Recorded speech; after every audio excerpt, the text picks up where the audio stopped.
बहुत समय पहले की बात है। एक चुड़ैल ने एक गांव पर हमला कर दिया था। तब गांव वालों ने किसी तरह उसे पकड़ लिया था और उसका सर उसके धड़ से अलग कर दिया था और उसके सर को धड़ से अलग अलग दफन कर दिया था। फिर कुछ सालों के बाद एक मजदूर जंगल में खुदाई कर रहा होता है। तभी खुदाई करते करते उसे कुछ बाल दिखाई देते हैं। अरे ये क्या है? ये बाल किसके हैं? फिर गोपी उन बालों को पकड़कर खींचने लगता है। तभी उसके हाथ में उस चुड़ैल का सर आ जाता है। अरे मर गया रे! ये क्या चीज है? ये तो किसी का सर है। हाय रे, अब क्या करूं? ये तो किसी चुड़ैल का सिर लगता है। हे भगवान, ये मुझसे कितनी बड़ी गलती हो गई। अब क्या करूं? हाँ, एक काम करता हूँ, इसे गांव लेकर चलता हूँ। इसे गांव के सरपंच को सौंप दूंगा, फिर वही फैसला लेंगे कि इसका क्या करना है। फिर घर पहुँचते पहुँचते उसे रात हो जाती है। फिर वह उस सिर को खिड़की के पास रखकर सोने चला जाता है। फिर आधी रात होते ही उसमें जान आ जाती है। आखिरकार मैं आजाद हो ही गई। गांव वालों, अब तुमसे बदला लेने का वक्त आ गया है। अजी देखिए ना, साथ वाले कमरे से कैसी अजीब अजीब सी आवाजें आ रही हैं।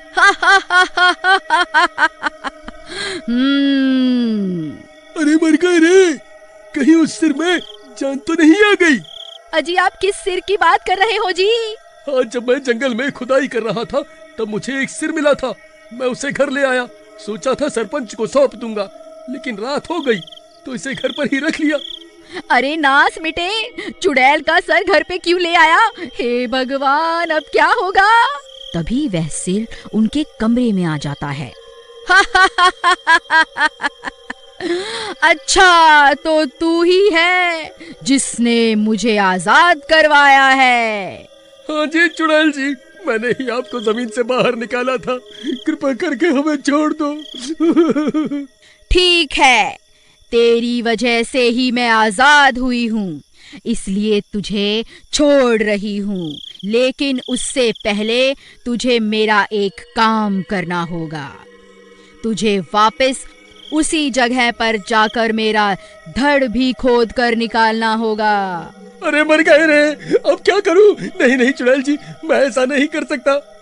तो फिर ठीक है, मरने के लिए तैयार हो जा। मैं सबसे पहले तेरी पत्नी का सिर खाऊंगी, फिर इसके धड़ पर अपना सर जोड़ूंगी। अरे मर गई रे! नहीं नहीं चुड़ैल जी, कृपा करके रुक जाओ। अजी जल्दी जंगल जाओ और इस चुड़ैल का धड़ खोद कर इसे दे दो, नहीं तो ये मेरी जान ले लेगी। नहीं नहीं चुड़ैल जी, आप ऐसा मत करिए। मैं अभी आपके साथ चलता हूँ और आपको आपका धड़ ढूंढ कर देता हूँ। फिर वह कटा हुआ सिर और गोपी आधी रात को जंगल की ओर चल देती हैं। फिर उसी जगह पहुंचकर धड़ की तलाश शुरू कर देता है। वह बहुत देर तक खुदाई करता है।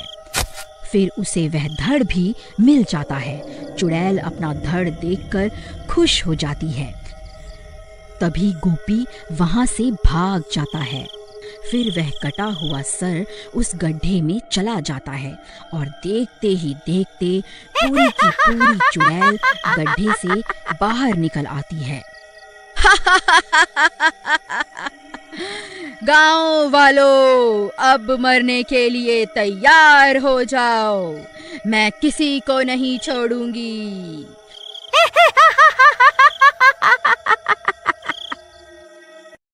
फिर गोपी भागता भागता सीधा सरपंच के घर पहुंच जाता है।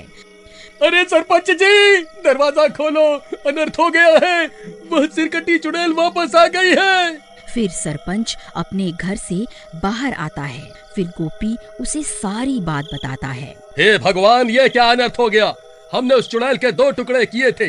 अब वह बदला लेने के लिए वापस जरूर आएगी। हमें अभी कुछ ना कुछ करना होगा। तभी वह चुड़ैल जंगल से निकलकर वापस गांव में आ जाती है।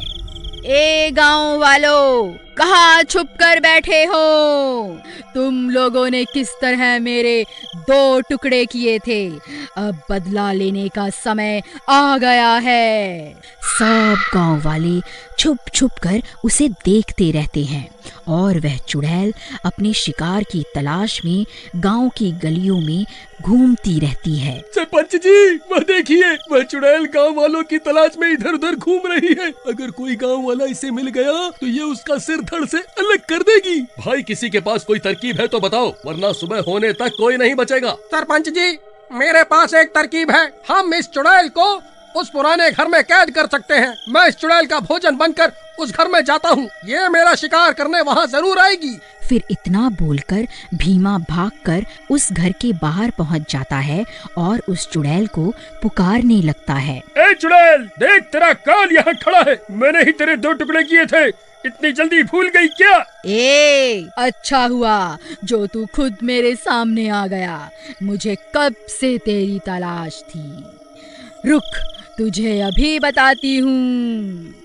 फिर जैसे ही चुड़ैल भीमा की तरफ जाती है, भीमा भागकर घर के अंदर चला जाता है और एक जगह पर जाकर खड़ा हो जाता है। उस घर की छत पर गोपी और शिवा पहले से मौजूद होते हैं। भीमा भाई, तुम घबराओ मत। जैसे ही चुड़ैल तुम्हारे करीब आएगी, हम तुम्हें ऊपर खींच लेंगे। फिर चुड़ैल भी भीमा का पीछा करते करते उस घर में घुस जाती है। अब मुझसे बचकर कहाँ जाएगा मूर्ख। फिर जैसे ही वह चुड़ैल भीमा पर हमला करती है, तभी गोपी रस्सी को नीचे फेंक देता है और भीमा उस रस्सी के सहारे घर की छत पर चढ़ जाता है।